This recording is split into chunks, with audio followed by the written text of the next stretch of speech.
السلام علیکم ورحمۃ اللہ وبرکاتہ۔ الحمدللہ کفا وسلام علی عبادہ الذین اصطفیٰ، اما بعد۔ محترم ناظرین کرام، آسان درس قرآن کے اندر 19ویں پارے کا پہلا رکوع ہے، جس کے اندر سورہ فرقان سورہ نمبر 25 کی آیت نمبر 21 سے آیت نمبر 34 تک 14 آیتیں ہیں۔ اعوذ باللہ من الشیطان الرجیم، بسم اللہ الرحمن الرحیم۔ وقال الذین لا يرجون لقاءنا لولا انزل علینا الملائکۃ او نرى ربنا لقد استكبروا فی انفسهم واتوا عتوا کبیرا۔ اور جو لوگ ہماری ملاقات کی امید نہیں رکھتے، انہوں نے کہا ہمارے پاس فرشتے کیوں نہیں بھیجے گئے تاکہ ہم محمد صلی اللہ علیہ وسلم کی نبوت کی گواہی دیں یا ہم اپنے رب کو دیکھ لیتے۔ بے شک ان لوگوں نے اپنے آپ کو بہت بڑا سمجھ لیا ہے اور انہوں نے بہت بڑی سرکشی کی ہے۔ یوم یرون الملائکۃ لا بشری یومئذ للمجرمین ویقولون حجرا محجورا۔ جس دن یہ فرشتوں کو دیکھیں گے اس دن مجرموں یعنی انکار کرنے والوں کے لیے خوشی کی بات نہیں ہوگی اور کہیں گے یہ فرشتے ہم سے دور ہی رہیں۔ وَقَدِمْنَا إِلَىٰ مَا عَمِلُوا مِنْ عَمَلٍ فَجَعَلْنَاهُ هَبَاءً مَنْثُورًا۔ اور ان کافروں نے جو اچھا عمل کیا ہوگا ہم ان کے کاموں پر فیصلہ کرنے آئیں گے تو انہیں اڑتا ہوا گرد و غبار یعنی بے قیمت بنا دیں گے، کیونکہ وہ لوگ آخرت پر ایمان نہیں رکھتے تھے۔ اصحاب الجنت یومئذ خیر مستقرا واحسن مقیلا۔ قیامت کے دن جنت والوں کا ٹھکانہ اور ان کے آرام کرنے کی جگہ بہت اچھی ہوگی۔ وَيَوْمَ تَشَقَّقُ السَّمَاءُ بِالْغَمَامِ وَنُزِّلَ الْمَلَائِكَةُ تَنزِيلًا۔ اور جس دن آسمان بادلوں کے ساتھ پھٹ جائے گا اور لگاتار فرشتے اتارے جائیں گے۔ الملک یومئذ الحق للرحمن وکان یوما علی الکافرین عسیرا۔ اس دن سچی بادشاہی رحمان یعنی اللہ ہی کی ہوگی اور کافروں یعنی انکار کرنے والوں کے لیے وہ بڑا ہی سخت دن ہوگا۔ وَيَوْمَ يَعِضُّ الظَّالِمُ عَلَىٰ يَدَيْهِ يَقُولُ يَا لَيْتَنِي اتَّخَذْتُ مَعَ الرَّسُولِ سَبِيلًا۔ اور جس دن ظلم کرنے والا انکار کرنے والا افسوس کے مارے اپنے ہاتھوں کو چبا چبا کر کہے گا اے کاش میں رسول صلی اللہ علیہ وسلم کے راستے پر چلا ہوتا۔ یا ویلتی لیتنی لم اتخذ فلانا خلیلا۔ ہائے افسوس کاش میں نے فلاں کو دوست نہ بنایا ہوتا۔ لقد اضلنی عن الذکر بعد اذ جاءنی وکان الشیطان للانسان خذولا۔ جس دوست نے میرے پاس قرآن آ جانے کے بعد اسے قبول کرنے سے مجھے بہکا دیا اور شیطان انسان کو مصیبت کے وقت بے یار و مددگار چھوڑ دیتا ہے۔ وقال الرسول یا رب ان قوم اتخذوا هذا القرآن مہجورا۔ اور رسول صلی اللہ علیہ وسلم کہیں گے اے میرے رب بے شک میری قوم نے اس قرآن کو بالکل ہی چھوڑ دیا تھا۔ وَكَذَلِكَ جَعَلْنَا لِكُلِّ نَبِيٍّ عَدُوًّا مِّنَ الْمُجْرِمِينَ وَكَفَىٰ بِرَبِّكَ هَادِيًا وَنَصِيرًا۔ اسی طرح اے نبی صلی اللہ علیہ وسلم مجرموں یعنی انکار کرنے والوں میں سے ہر نبی کے لیے ہم نے ایک دشمن بنا دیا تھا اور آپ کا رب ہدایت دینے اور مدد کرنے کے لیے اکیلا ہی کافی ہے۔ وَقَالَ الَّذِينَ كَفَرُوا لَوْلَا نُزِّلَ عَلَيْهِ الْقُرْآنُ جُمْلَةٌ وَاحِدَةٌ كَذَلِكَ لِنُثَبِّتَ بِهِ فُؤَادَكَ وَرَتَّلْنَاهُ تَرْتِيلًا۔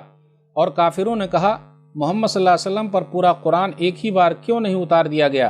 اے نبی صلی اللہ علیہ وسلم ہم نے قرآن تھوڑا تھوڑا اس لیے اتارا ہے تاکہ اس کے ذریعے ہم آپ کا دل مضبوط رکھیں اور اسے ہم نے آپ کو تھوڑا تھوڑا پڑھ کر سنایا ہے۔ وَلَا يَأْتُونَكَ بِمَثَلٍ إِلَّا جِئْنَاكَ بِالْحَقِّ وَأَحْسَنَ تَفْسِيرًا۔ اور کافر لوگ جب بھی آپ صلی اللہ علیہ وسلم کے سامنے قرآن پر کوئی نیا اعتراض لاتے ہیں تو ہم آپ کو اس کا صحیح جواب بتا دیتے ہیں اور بات کو خوب اچھی طرح سے بیان کر دیتے ہیں۔ الذین یحشرون علی وجوہہم الی جہنم اولئک شر مکانا واضل سبیلا۔ کافر لوگ اپنے اندھے منہ گھسیٹ کر جہنم میں ڈال دیے جائیں گے، ان کا ٹھکانہ بہت برا ہے اور یہی لوگ سب سے زیادہ گمراہ ہیں۔ ناظرین کرام، آسان درس قرآن کے اندر 19ویں پارے کا پہلا رکوع ہے، یعنی 19واں پارہ شروع ہو رہا ہے، جس کے اندر سورہ فرقان سورہ نمبر 25 کی آیت نمبر 21 سے آیت نمبر 34 تک 14 آیتیں ہیں۔ 19ویں پارے میں ٹوٹل 19 رکوع ہیں اور 343 آیتیں ہیں، 343 آیتیں ہیں۔ آیت نمبر 21 بغور کیجئے، اس کے اندر آیا لولا انزل علینا الملائکہ، ہم پر فرشتے کیوں نہیں اتارے جاتے؟ یعنی ہمارے پاس فرشتے آئیں اور یہ کہیں کہ یہ نبی جو بھیجے گئے ہیں وہ سچے ہیں، یا پھر ایسا ہے کہ ان کو چھوڑ کر فرشتے ہی آ جائیں اور ہم کو تبلیغ کریں۔ ان لوگوں کا یہ بھی کہنا تھا کافروں کا او نرا ربنا، یا ہم اپنی آنکھوں سے اپنے رب کو دیکھ لیتے۔ وہ رب ہمیں آ کر یہ کہتا کہ محمد صلی اللہ علیہ وسلم سچے رسول ہیں، میرے رسول ہیں، اس لیے تم لوگ ان پر ایمان لے آؤ۔ اللہ تعالیٰ اس لیے ایسا نہیں کرے گا کیونکہ اللہ نے ایک چیز رکھی ہے ایمان بالغیب۔ ایمان بالغیب کا مطلب ہے بغیر دیکھے ہوئے اللہ تعالیٰ پر ایمان لانا۔ اور ایک چیز یہ بھی ہے کہ اللہ تعالیٰ کی جو حکمت ہے کہ دنیا کے اندر اللہ نے کیا کیا ہے، نبیوں کو بھیجا، رسولوں کو بھیجا، کتابیں اتاری ہے تاکہ لوگ بغیر دیکھے ہوئے اس پر ایمان رکھے۔ اور اللہ تعالیٰ نے دنیا کے اندر ہر ایک کو آزادی دے رکھی ہے اور یہ امتحان کی جگہ ہے۔ یوم یرون الملائکہ، جس دن یہ لوگ فرشتے کو دیکھیں گے یعنی روح نکلتے وقت دیکھیں گے یا قیامت کے دن دیکھیں گے تو ان کی حالت پتلی ہو جائے گی۔ یاد رکھیے گا، جب فرشتے روح نکالتے ہیں تو کافروں سے کہتے ہیں، سورہ نحل سورہ نمبر 16 آیت نمبر 29، فادخلوا ابواب جہنم خالدین فیہا فلبئس مثوی المتکبرین، تم لوگ جہنم کے دروازوں سے اس کے اندر ہمیشہ کے لیے داخل ہو جاؤ، بے شک یہ تکبر کرنے والوں کے لیے بہت ہی بری جگہ ہے۔ پھر اسی طرح نیک لوگوں کی روح جب نکالتے ہیں تو انہیں خوشخبری سناتے ہوئے کہتے ہیں، سلام علیکم ادخلوا الجنہ بما کنتم تعملون، سورہ نحل سورہ نمبر 16 آیت نمبر 32، تمہارے اوپر سلام ہے، تم جنت کے اندر داخل ہو جاؤ اس لیے کہ تم لوگ اچھا عمل کرتے تھے۔ آیت نمبر 23 پر غور کیجئے، وَقَدِمْنَا إِلَىٰ مَا عَمِلُوا مِنْ عَمَلٍ فَجَعَلْنَاهُ حَبَاءً مَنْثُورًا، انہوں نے جو اعمال کیے تھے ہم ان کی طرف آئیں گے اور ان کے اعمال کو پراگندہ کر دیں گے، گرد و غبار بنا دیں گے۔ یعنی کافروں نے جو نیک اعمال کیے تھے دنیا کے اندر اللہ تعالیٰ ان کو نیک عمل کا بدلہ دے دیتا ہے، لیکن آخرت میں کچھ بھی ان کا فائدہ نہیں ہوگا، کیونکہ آخرت کے لیے ضروری ہے کہ ایک اللہ پر ایمان لائے جائے، اور عمل کے قبول ہونے کے لیے ضروری ہے ایمان۔ ایمان جب تک نہ ہو، لا الہ الا اللہ محمد الرسول اللہ نہ ہو، اور اس کے بعد اخلاص نہ ہو، یعنی نبی صلی اللہ علیہ وسلم کے طریقے پر نہ ہو اور اللہ کے لیے نہ ہو، تو وہ عمل قبول نہیں ہوتا۔ اس لیے ایمان کا سرٹیفکیٹ ہونا ضروری ہے۔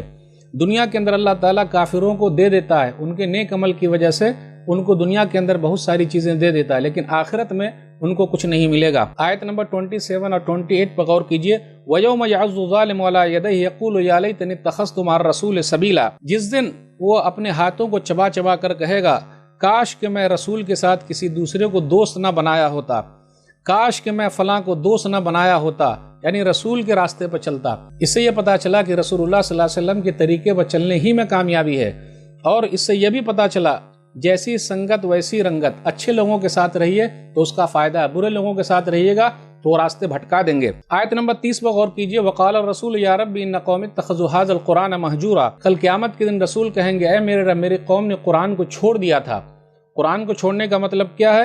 قرآن پر ایمان نہ لانا، قرآن پر عمل نہ کرنا، قرآن پر غور و فکر نہ کرنا، قرآن کی تبلیغ نہ کرنا، یہ قرآن کو چھوڑ دینا ہے۔ یاد رکھیے گا، آیت نمبر 32 کے اندر کہا گیا، لولا نزل علیہ القرآن جملۃ واحدہ، پورے قرآن کو ایک ساتھ کیوں نہیں اتارا گیا ہے، الگ الگ کر کے اتارا گیا۔ پچھلی جو کتابیں اتری ہے، توریت ہو، انجیل ہو، زبور ہو، ایک ہی ساتھ اتار دی گئی ہے، لیکن قرآن کو 23 سال کے عرصے میں 23 سال میں اتارا گیا ہے، تاکہ نبی صلی اللہ علیہ وسلم کے دل کو مضبوط کر دیا جائے۔ اسے ٹھہر ٹھہر کر پڑھنے سے پورے سمجھ میں آنے والی بات ہے، اس لیے قرآن کریم کو ٹھہر ٹھہر کر پڑھنا چاہیے اور سمجھنا چاہیے۔ قرآن کریم کی مثال تو ایسی ہے گویا کہ مردہ زمین پر بارش ہوئی، تو بارش اگر ایک ہی ساتھ ہو جائے گی اور بار بار نہیں ہوگی تو مسئلہ ہو جائے گا۔ بارش تھوڑے تھوڑے وقفے سے رک کر ہو تاکہ زمین کا فائدہ ہو جائے۔